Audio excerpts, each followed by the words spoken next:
This is amazing.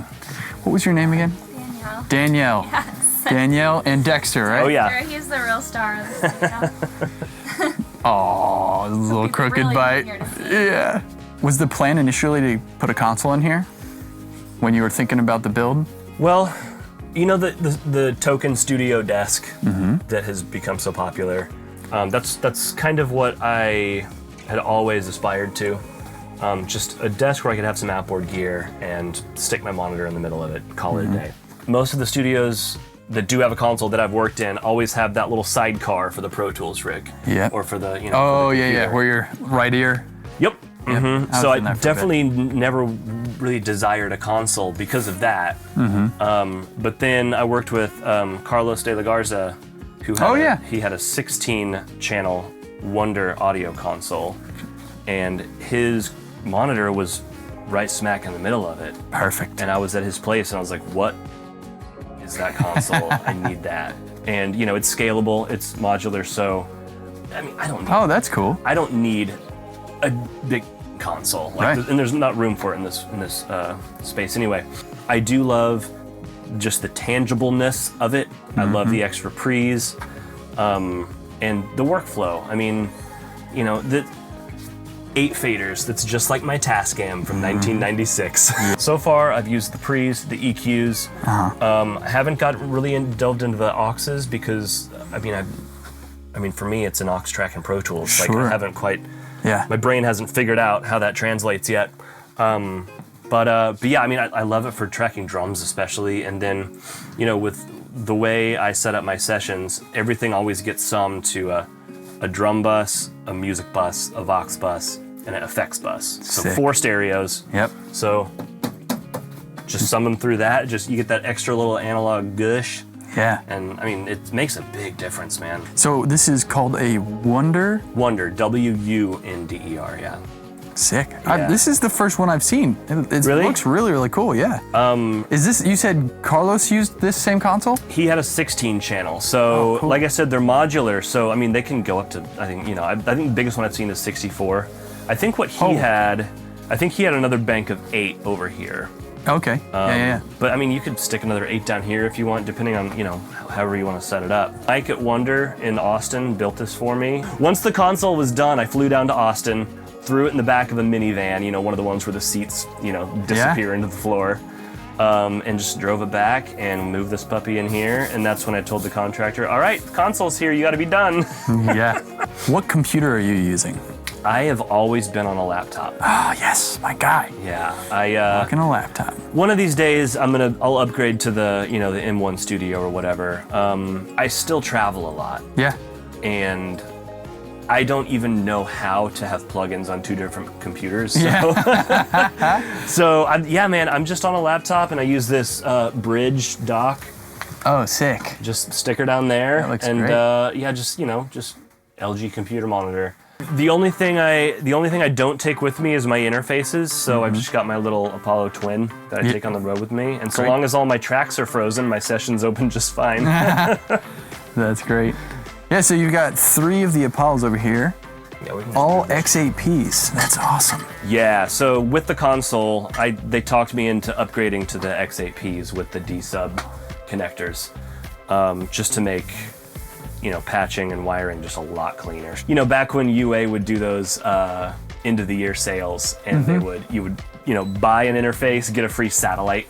Yeah. I don't think they do that anymore, yeah. but that would be my thing. It's like, okay, time to get one more Apollo 8. Yeah. Let's get the free satellite or whatever, Heck you know, yeah. then sell off the old ones. Just kind of, it's like a car lease. Yeah. But yeah, now I'm set. 24's more than enough. I mean, Sure. when I'm tracking drums, I'm at 14 to 16 inputs. I haven't had a need to use all 24 yet, but what it does help a lot with is monitoring back through the console, the headphone, you know, the headphone system, actually having all those separate outs. Yeah. Not being the same channels I'm going in on. Yeah. When I'm doing a vocal, I go through the 1073. The BAE? Usually. If I'm doing like some bass or maybe like some tom overdubs, I'll use the APIs.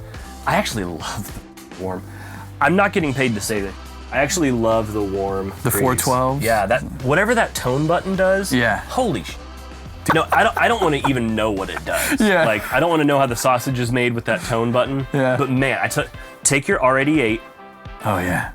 put it out, out in your living room, or even just front of kit mic is what I use it a lot for. Nice. Put it through that 412 and hit that tone button. I love it so much. Whatever I want to monitor drums wise, I'll put my, kick in, kick out, kick sub, snare mics, overheads, hi-hat maybe, in these pre's. Yep. And then I'll also monitor them here. So I can actually like kind of come up with a drum mix while I'm tracking. Yeah. And and then I can listen to the part, I can work with the player and not be distracted by like, oh my God, this just sounds like a lot of cymbals. And then what's cool about this console is that, so we've got 8 pre's and 8 channels that I can bring things back up to monitor on. But then it also has a separate monitor section of 8 more channels. Yep. So there's no preamps in there, there's no transistors, no nothing. But if I want to bring my room mics in or just anything else, I can just patch them up here. And then this is actually my master. I use the last 2 channels on this as my my main mix. Yeah. So that's kind of the workflow I've come up with now. All of this is still new. Like I haven't touched faders since my old Tascam. So so I'm still kind of figuring out everything this has to offer. So maybe we'll have to do a part 2. Yeah. Once I figure it all out how to use it. We'll definitely do a follow-up conversation on consoles. Sick. Drop a little hint there. How long have you been using these PMC speakers? I've been seeing these pop up more and more. I literally got those last week. Ever since I sold those NS10s that I got when I was a kid at my local music shop, I never found anything else that I loved, or at least that I knew as much as those. Yeah. So I've just been in this perpetual process of learning new monitors. These are the first pair of monitors that I've had that I can turn up really loud and they don't distort. Yeah. The Yamahas that I've been using, like the HS7s, like whatever was like the most comparable to the NS10s.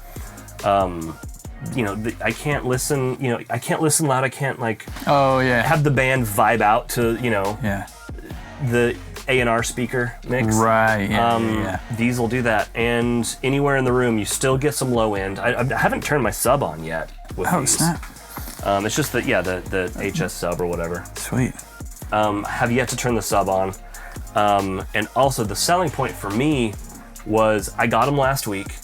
I started doing a rough mix on a new project I was working on. And then I had to go play a show with my band. So I took my laptop, my little Apollo, and my headphones, and I set it up in my hotel room. And as soon as I hit play, I was like, oh, like I don't need to tweak anything for this to be tolerable and to work on my headphones. Like it just translated immediately. And I was like, okay, sold.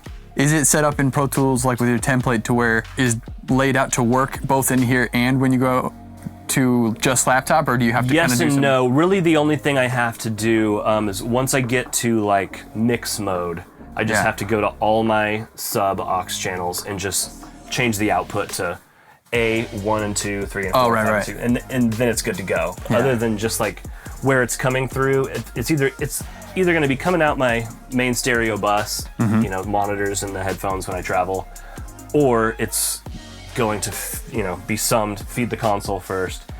I do like to patch in my bus comp when I'm working in here. Sick. So that's just as simple as like turning on that insert and muting the SSL G bus in my in my travel session.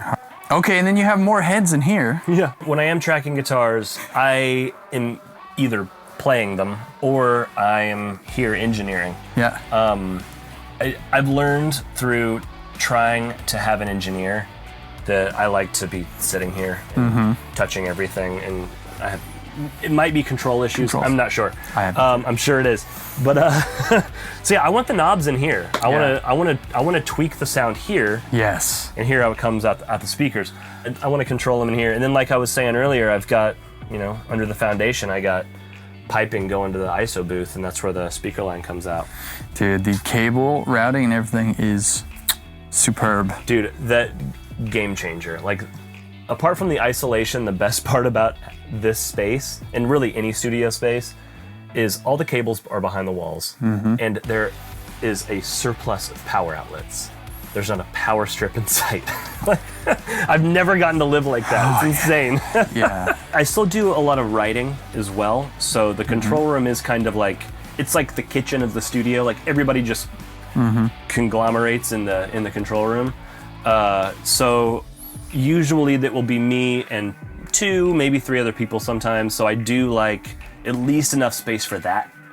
And he's always here too. So Yeah, dude, he's chilling right now. He is so chilling. Yeah, I mean, you got all the great writing tools, the 60, the Mellotron, and you got a Jupiter over there, bro? Yeah, if you if you can tell me how that fucking works. I mean, I've always wanted a Jupiter 8, but those things are twice as much as a fucking console. Those are okay, 30 so grand. that's Jupiter X. That's like a different version It's of the Jupiter X. It's a digital version of a Jupiter, but it's also got like the Juno 106 sounds in there, etc. That's how little I know about it. I looked at that and I was like, that's it. I wish it was a Jupiter 8. But so much of that synth is under the hood. Yeah. For me, everything you can control is hardware. Yes. So I reach for the 60 more than anything. I love the Mellotron. My poor man's Lin drum up there. I love that drum tracks. Oh, cool. Those 3 units, that's what I use the most. Hey, thanks for checking out this clip. If you're setting up your own studio and you have any questions about how to hook things up, what to plan for, what gear you are thinking about getting, how you want to go about it, you can schedule a call with me at andrewmastersmusic.com. It's a one-on-one, 1-hour consultation where you can ask me anything you want. The link is down in the description. Go schedule your call today. And if you're just chilling and you want to subscribe or watch another clip, click one of these 2 things.